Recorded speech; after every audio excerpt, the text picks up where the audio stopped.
আসসালামু আলাইকুম ওয়া রাহমাতুল্লাহি ওয়া বারাকাতুহু। অন্যান্য জাতি ভাই বোনকে আন্তরিক শুভেচ্ছা ও অভিনন্দন। এখন যে বিষয় নিয়ে যে টপিক নিয়ে কথা বলবো সেটা হলো, আমার 8 বছর ডাক্তারি সার্ভিসে আমি কখনো কোনো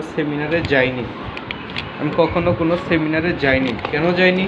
তার কারণ হলো যে এমন একটা বিষয় যা কাঁচা পাকা, মানে পাকারে কাঁচা বানায়, আবার কাঁচারে পাকা বানায় এই সিনিয়র পার্সন যারা আছে। যেমন সেমিনারে গেলাম, উনি বললেন একটা রেপার্টরি 20 কেজি 15 কেজি ওজনের একটা রেপার্টরি। তো এই রেপার্টরি যদি এই মাথাতে গাঁটা হয়, অর্থাৎ তার মাথাটা আর আউলে যাবে। কেন আউলে যাবে? রেপার্টরির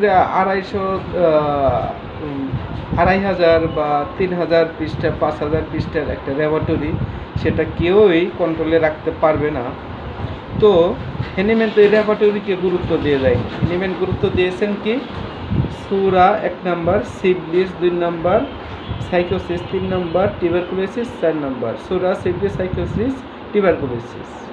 এখন অ্যান্টিসোরিক মেডিসিন মুষ্টিময় কিছু আছে, 20-25টা, তার মধ্যে 10টা অ্যান্টিসোরিক। তারপর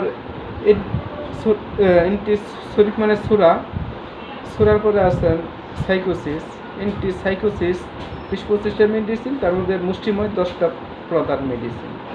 এইভাবে 1 স্টেপ, 2 স্টেপ, 3 স্টেপ, 4 স্টেপ, এইভাবে স্টেপ বাই স্টেপ ট্রিটমেন্ট করলে বা রোগী নিয়ন্ত্রণ করলে একদম সহজ। আর যদি ওই রেপার্টরির উপর আমরা সম্পূর্ণ করি, তাহলে কিন্তু এর কোনো কুল কিনারা পাবো না। মানে মহাসমুদ্রের মতো, যার কোনো কুল কিনার নাই। নিচেও যাইতে পারবেন না, উপরেও পাবেন, মানে চতুর্দিকেই কোনো কুল কিনার পাবে না যদি রেপার্টরির উপর নির্ভর করে আপনি আগাতে থাকেন। তো এই জন্য ডাক্তার হেনিম্যান সবসময় বলে গেছে যে মাত্র 4টি স্টেপে আমরা যদি ট্রিটমেন্ট দিয়ে থাকি, তাহলে আমরা কোনো সমস্যা পড়ব না। সেটা আমি একটু আগেই অলরেডি বলে ফেলেছি।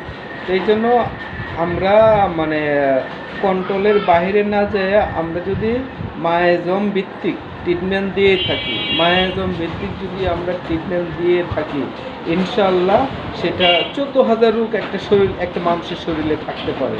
তাই বলে আমি 14,000 মেডিসিন তার শরীরে আমি প্রয়োগ করবো না। কেন করবো না? এটা তো হেনিম্যানের সংবিধান।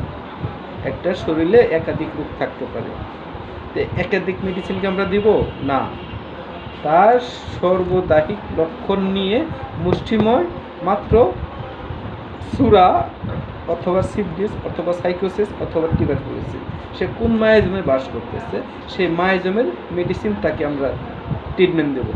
তাহলে আমার এই 15-30 কেজির ওজনের রেপার্টরি মাথায় নিয়ে ঘোরার বা মাথা খাটানোর কোনো প্রয়োজনই নাই ইনশাল্লাহ।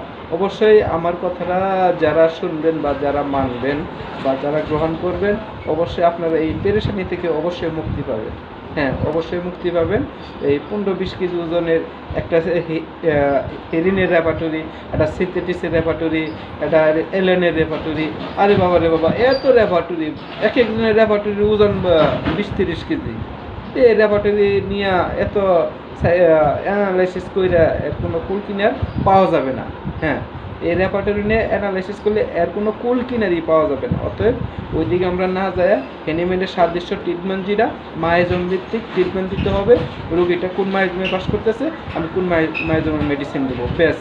এখন যদি রোগ অনুযায়ী আমরা মেডিসিন দিই, তাহলে তো হেনিম্যানের সংবিধান ক্রস করা হইলো। আর সংবিধান ক্রস করলে হেনিম্যান বলেছে সে জারক সন্তান। ডাক্তারি সাইনবোর্ড লাগায় সে যদি সংবিধান ক্রস করে, সে জারক সন্তান। আমরা পরীক্ষায় লিখে দিয়ে এসেছি, কেউ যদি একাধিক মেডিসিন ব্যবহার করে সে জারক সন্তান। হ্যাঁ, আপনার এই জন্য রুগীকে আপনাকে কোন মায়াজমে ট্রিটমেন্ট দিতেছেন, মায়াজমে নিয়ে আসতে হবে। মায়ের জমি না নিয়ে আসতে পারলে কোনো কাজ হবে না, কোনো লাভ হবে না। আপনিও পেরেশানিতে থাকবেন, রুগীও পেরেশানিতে থাকবে। হ্যাঁ, আর মায়ের জমি ভিত্তিক ট্রিটমেন্ট দেবেন, রুগী যতই লাফালাফি করুক কোনো কাজ নাই। মায়ের জমি অনুযায়ী ওনাকে ট্রিটমেন্ট দিলে ওনার মায়ের জমি ভিত্তিক যে অ্যান্টি মেডিসিনগুলো আছে অবশ্যই একে একেভাবে প্রয়োগ করলে স্বাভাবিক হয়ে গেল, রুগী একদম অচিরেই ভালো হয়ে যাবে।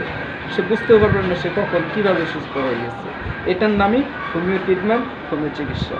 আসসালামু আলাইকুম। আমার কথার মধ্যে কোনো ভুলভ্রান্তি হয়ে থাকলে আমাকে ক্ষমা সুন্দর দৃষ্টিতে দেখবেন এবং অন্যান্য জাতি ভাই বোনদের জন্য আমার আন্তরিক শুভেচ্ছা ও অভিনন্দন রইল।